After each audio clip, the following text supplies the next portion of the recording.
My name is Shirley Yi. I'm a business analyst here at Church Pension Group, and I've had the wonderful opportunity to be able to put this report together, working with lovely Dr. Matthew J. Price, who's also with us here today. Hi, it's so great to be here. I have worked on the research support for the lay pension service resolution that occurred in General Convention of 2009, where General Convention passed a resolution mandating that all lay employees have pensions. And so it's really wonderful to be able to present this data and to be able to share this with you and to get your feedback. More to come. So take it away, Shirley. Thanks, Dr. Price. So again, lovely to see that we have so many attendees today, and to be able to do a bit of a walkthrough in our new lay employment and compensation report, which is based on our 2022 data. So some of you may be wondering why this report is coming out now. Well, we've heard from some of you about there is a need for more data on lay employees that work in the church. And we've enhanced our capabilities to collect as well as synthesize this data so that we won't be able to for information that we weren't able to provide before.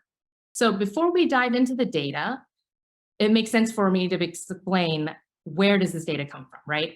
So at CPG, as business administrators, we manage the entire plan for retirement plans for lay employees, such as our defined contribution plans, which are the lay DC plans, as well as the defined benefit lay DB plans. And so as these benefits administrators, we through this administration, we can collect information such as the age, gender, compensation, and position, for example. And when we collect these fields of this data, there's certain data sets such as compensation that are required in order to administer these retirement plans, while there are other fields such as position data that are voluntary fields in the data collection. So this population in this report will be a subset of the total number of lay employees who have multiple CPG products, because this subgroup has the most comprehensive compensation data that we have. First, we'll go over some key facts and figures in categories such as our annual scheduled hours, our years of service, employer type, most prevalent positions, as well as the US regions. Then we'll kind of deep dive into the median compensation by full-time employees. And here we define full-time as working at least 1,500 hours of annual scheduled hours, which is equivalent to about 30 hours per week for a full year. It's worth noting here that the annual scheduled hours for the report that we've built serves a different purpose than the categories that we use for our retirement plans and our other benefits that we administer. So for their eligibility requirements.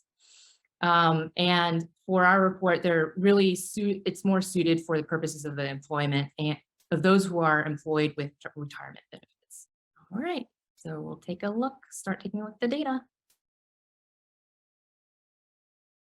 So first off, how many people are there? So we see that there are about 13,347 active retirement plan members. Again, these are right in those individuals who have an account that's open with us in either their defined benefit, the lay DB plans, or lay DC plans. We see that roughly around 75% of them are female, so a majority of them are female employees. That their average age is about 50, and that their average years of service is 8. So working with the Episcopal Church for about 8 years. So, and what is important to keep top of mind is that 75% females, it does make an impact as we look at the data in the report and as you'll see in the webinar. Okay, so the annual scheduled hours, when we look at it overall, we see that there's a little bit more that are, so in the green, which you can't see right now, So in green, 15,000 hours and up is about 53% overall, and 47% that are below 1,500 hours. But if you look at for female population in this population, it's more of a split, 50-50. So when we look at the males, there's a little bit larger proportion of them, 60%, that have over 1,500 hours.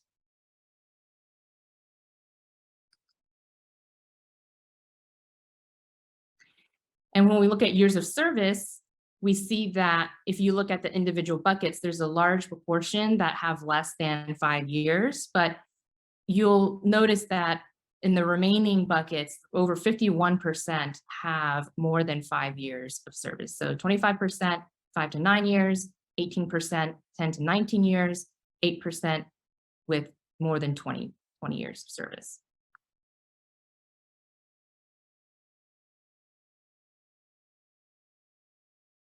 All right, next we'll look at employer type. So how many work in the congregations? We see that there's about 51%. And so that means the rest are outside of the congregations. So we have dioceses, church-wide organizations, schools, healthcare, as well as others. And when we mention church-wide organizations that you see there in orange, we're talking about organizations like Episcopal Church, Episcopal Camp and Conference Centers, DFMS, or even provincial employees. When we look at other organizations, we have some organizations such as bookstores, cemeteries, and ministries. But this is where things get a little interesting. We see that for females, right, we see that 46%, it's a little smaller proportion, 46% are in congregations. And the next largest group is in green that you see there that are in schools. And this was a really interesting fact to find, that we see that there's a pretty significant proportion of our lay employees who are female working in the school setting. And when we look at the males, we don't have that same representation, right? We see that there are 66% in congregations, majority of them are in congregations, and then the rest, some are in dioceses and church-wide organizations, schools, and the remainder.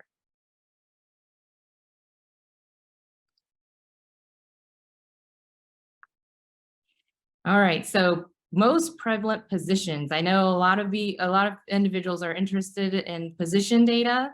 What is interesting to see here is, right, we see the largest block here, teachers, but I want to point out, so these are what you see in this figure is the most prevalent 10 positions that we saw in the data. And these 10 positions, a lot of all the positions that we have, we only have 40% of position fields filled in for everyone. So of that, you saw that we had 13,000, so 40% of those 13,000 we have position data on. So this is where I would say if this is a type of data that people are really interested in seeing, we encourage you, especially administrators who are at our organizations who put in this level of data for position data, to go into their administration portal and to enter in when new employees come in, being sure that they put in the position. And if they're in the drop down, you don't see it and you select other, there is an opportunity to write in what position the person is being hired for.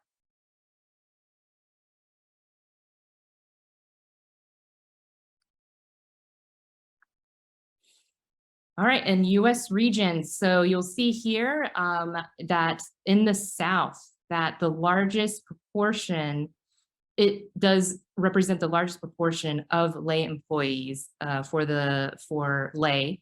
And then in the West, 15%, Midwest, 8%, and in the Northeast, 21%. So it was interesting to see that it's a big bulk of individuals are in the South.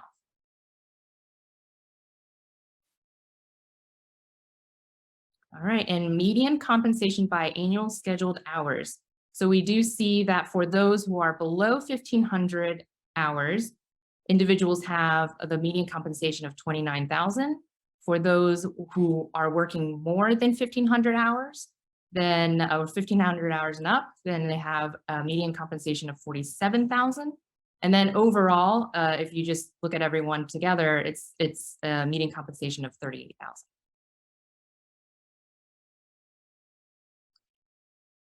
So we just saw a lot of facts and figures, right? So if we could summarize all of what we just saw just now, we would say that lay employees are majority female, right? They work part-time, as well as a lot of the lay employees are around 50 years old, average age of 50 years old, with more than 5 years of service. They work in a variety of settings. So they're not just in congregations, they're in schools, they're in church-wide organizations, bookstores. And they are also more likely to be located in the South.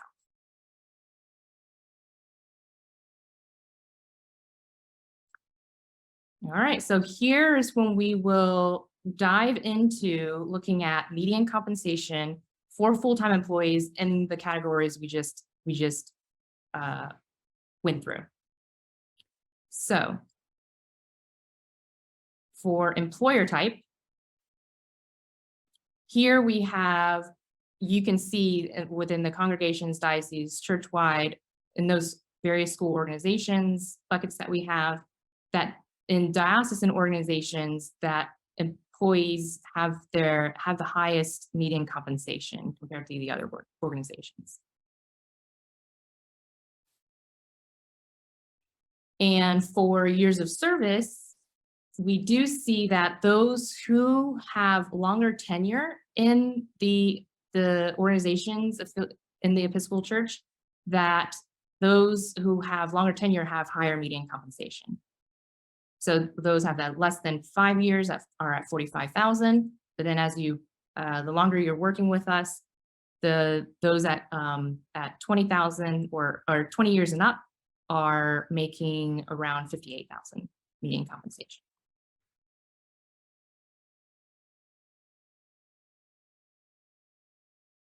All right, and when we look at positions, here we see that for teachers make around, their median compensation is $36,000. For sextons, also about the same, $36,000. Youth directors and administrators, $49,000. Financial administrators, $64,000. And music directors, organist positions make the most that we see here at $66,000. And what's interesting is we did kind of look at how this breakdown looks by gender, and we do see that overall by these positions that males in these positions do, except for the only exception that we find is youth directors, but males do make more than females in these positions. And in our report, this is not yet something that we are reporting out, but we hope to collect more information because right now the numbers are still quite low. So we hope to get more information to make it more robust. So we hope that that is information that we will be able to provide in the future.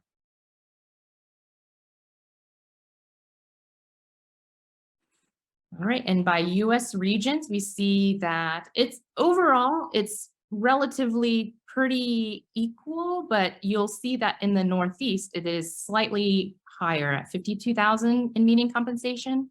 In the West is around $47,000, Midwest $49,000, and the South $44,000.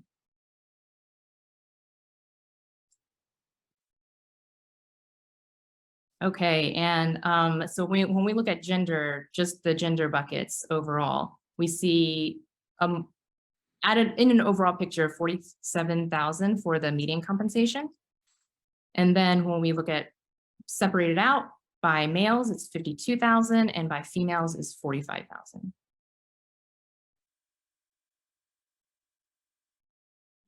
So if we were to summarize the median compensation that we just saw, we are able to at least say that for full-time lay employees, they have higher median earnings than the diocesan organizations.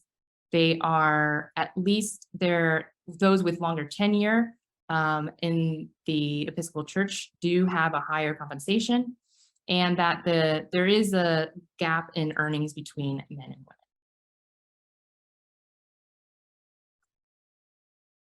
women. And here's our final important disclosure, which don't have to read that.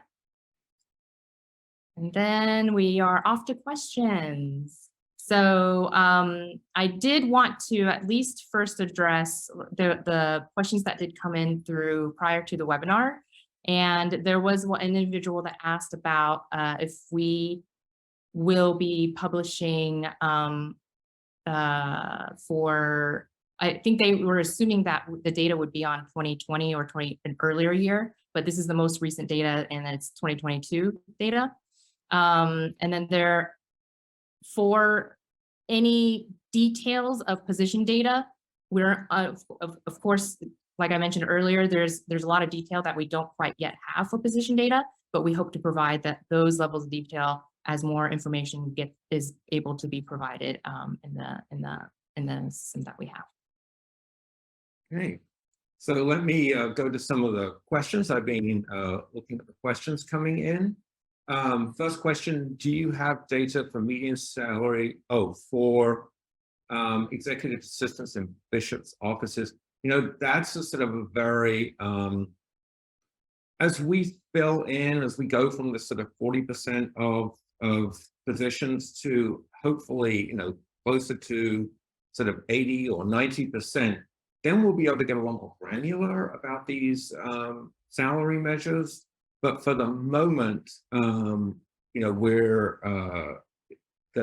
don't really feel like we have quite enough data to get to that level of granularity.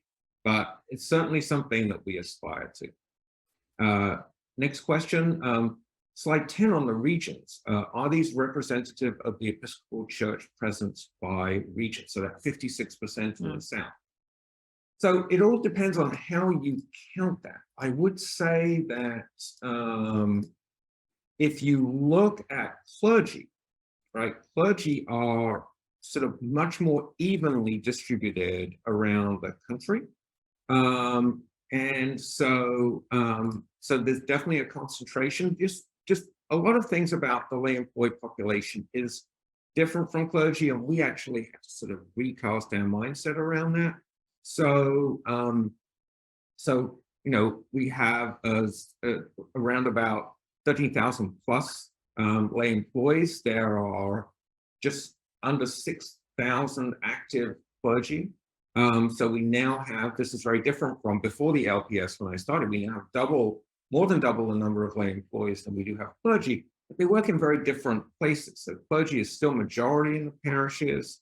I think around 80% last time I looked. Lay employees, as we saw, are much distributed over a much wider set of bodies within church. And again, that clergy are more spread out. The number of parishes is more spread out. What you do get in the South are more schools and larger congregations. And larger congregations is where we see the most lay employees working over 1,000 hours a week, and therefore qualifying to, according to the LPS, to be in our pension plan. Somebody asked about hourly estimates. We could start to look at that. What tends to happen, I would say, with hours is that people often give sort of hours that are scheduled hours around the benefits qualification numbers. So people don't necessarily, in our drop downs, I would say, we see sort of clusters around, oh, it's 1,000 hours plus, or 1,500 or 1,800 is not infrequent.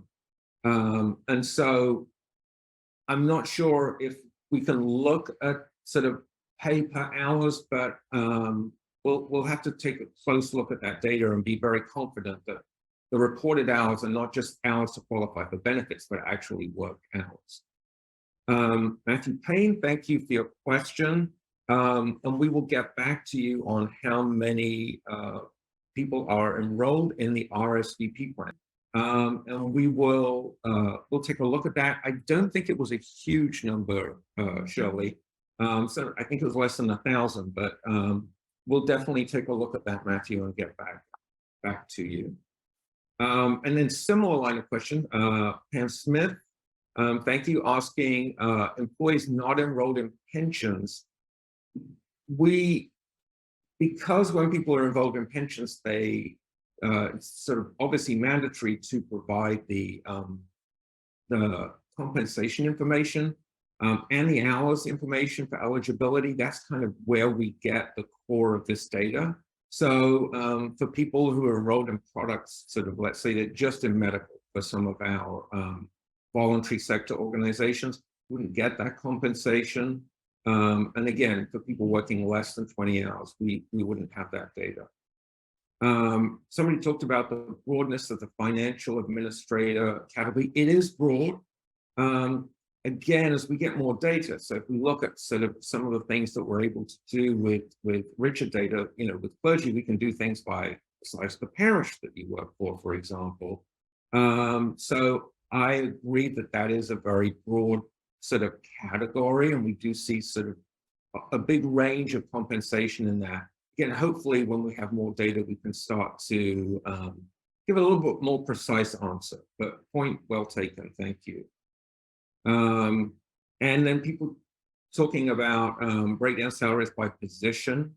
Youth director, yes, again, more data would be great, and we have fairly broad categories right now because we don't want the drop down to be huge. But again, people, as Shirley said, if you pick other, you can sort of fill out that more detailed category. But one of the things again that becomes so clear is that lay employees fill so many roles in the church and do so many different things, and so we have sort of balance between the broad categories that we can really sort of do that, and then some level of precision as well. So now people ask, this is compensation only. Somebody asked, is this total compensation packages or salaries only? This is reported salaries for the administration of the pension plan. So it would not necessarily include amounts that are medical and things like that. That's sort of, it's a very interesting question. But again, this is, the percent that people, this is the basis on which pension contributions are made, whether or not that's to the DB plan or to the DC plan. Which is slightly different from the clergy, correct? With their compensation. Yes, because the clergy, there's clergy housing. It's occasionally occurs with lay employees, but not at the same level. Obviously, with clergy, we have more clergy who live in church-provided housing, and that's part of their total compensation. So yes, it's indeed a different formula. And it is, so somebody asked, is it possible for individuals to update the position data for themselves? That I don't think is a facility that we have for lay employees, but thank you for that suggestion. But certainly it's not, with our new applications, our new online administrative portal, then it's certainly not that complicated, fairly easy. Certainly we would, we will send out reminders whenever salary changes are made. People should just be able to go in and just update that field. And so someone else asked about data for churches paying organists on a per service basis. We don't have that. Again, part of it is the way in which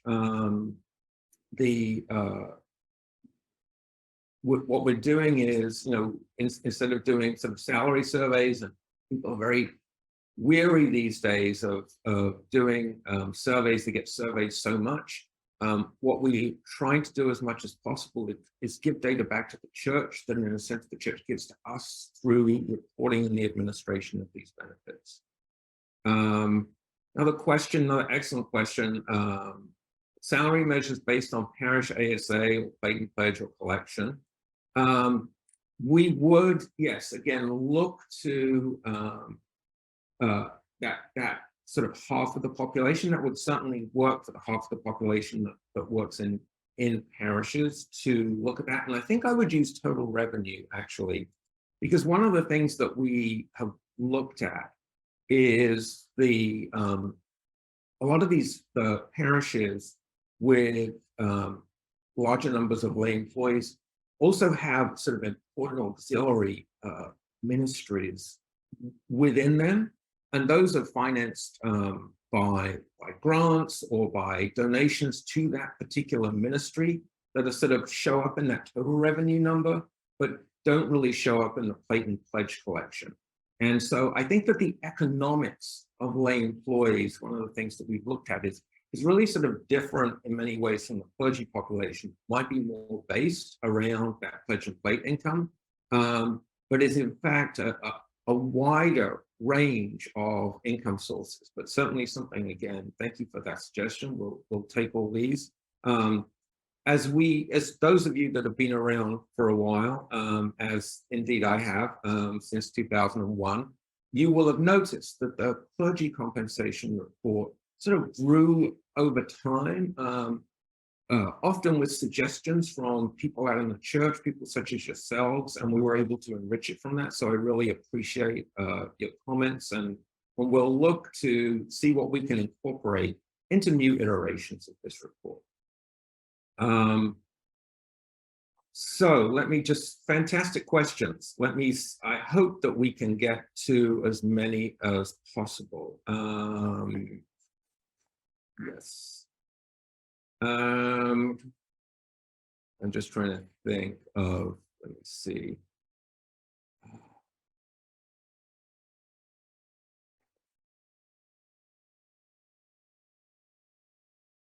There are some questions on medical, which I'll actually defer to some of my comments, and we will try and get back to you individually on those. Does CPG have level of education? We actually have a few sort of questions about level of education. We don't actually have that data. I know that many people who work in church finances have a lot of experience and advanced degrees in that, musicians as well. And, obviously the teachers, many teachers have their master's teaching degree. So I don't know, that's not a data field currently that we collect, but thank you. Yes, another very kind of interesting angle on that. Okay. And so somebody said that it will be very useful for them to see compensation among positions in their geographic region. Let me, we'll look and see, obviously for South, if we're talking about that geographic region, we do have sort of a larger number, but we want to do this evenly around the church. So again, with more data, I think that's a very interesting sort of angle to take. That's something that we have done sort of by province for clergy, but I think that region in some ways, they're sort of the employment markets that we're looking at are very regional. So that's, again, an excellent suggestion. And then also further break down information by diocese. Yes, that's again sort of by, we want to make sure that we have sort of like-to-like positions. So one of the things that we know is, as Shirley pointed out, you have a teacher's compensation of around 36,000. You might have a high concentration of teachers in a particular diocese that might make the compensation look lower. But in fact, like-to-like positions will be similar. Again, it's a question of sort of data quantity. And again, thank you for the suggestions as we look to enrich this report as much as possible. So, and then finally, somebody asked, data earlier than 2022, the impact of the pandemic on lay employment. Interesting question. We actually have looked at that, and and we track it, and we did notice that there was, just in the sort of first part of the pandemic, a dip, but then it bounced back again. I wonder if our thought was a lot of schools shut down, as we know that's such a big part of our lay employment population, but then reopened. And sort of we've heard, and so it really is back to where it was. And one thing that we heard from sort of people that CPG is talking to is that a lot of non-Episcopal preschools particularly closed down during the pandemic, but we were able to hold on and to stay open. And that now with, the sort of the great return to work, there's a sort of high level of demand for that. And so as we look at our lay employed population, actually continues to slightly expand, if anything. And so, yes, there was a dip, but there was also a bounce back. So thank you very much for that question. So, did see a question on if CPG employees are included in this data, and no, they are not. So they are actually they are in a different type of pension or retirement plan. So that's why they are not a part of this analysis. And somebody also just asking about the organist question, that the American Guild of Organists might have per service fee information. Yes, I know that there are certain set scales around that. For a basis comparison, the median clergy salary information, if you go to just cpg.org/research, which is where a lot of our reports are, you can find the clergy compensation report. And I think my memory is that the full-time number for clergy, I want to say, is around 80,000. And again, there you'll see the number of clergy, which I think is who sort of active and employed, which, as I say, is under 6,000 at the moment. So again, that's it. What we're talking about with lay employees is it's a much bigger variety of positions and a much wider variety of places in which people serve compared to clergy. So, one can sort of, it's hard to make exact comparisons with that, but certainly that information is there. We have available for people to go and look at. So I do see a comment that someone submitted saying that for when they select other lay position, there isn't another field for them to provide detail. I would suggest select, I think there's one option called other, Right. rather than other lay position. So when you select other, you should be able to enter a field to provide the details. But if that's not possible, we will also look into, we'll check on our end, and we'll just make sure that that is actually there. Exactly. And I do sort of encourage you, where possible, to use one of the major categories if you can. And then we will, again, as this evolves, look to say, for example, there's obviously a difference between preschool employees versus sort of K through 12 or employees, and so that's one of the things as we refine this data we can look at. So, but we could do that sort of afterwards. But using that category of teacher gives us a really good sort of basis on which to start making some important comparisons. Anything else that you see, Shirley? Oh, which one is that one? Anything else? No, anything, are there other ones that you've spotted that are coming in that I have missed? A lot of good questions, though. Great questions. Yes. Yes, if possible to have this information by diocese. We definitely hope to be able to provide more detailed information of this by diocese.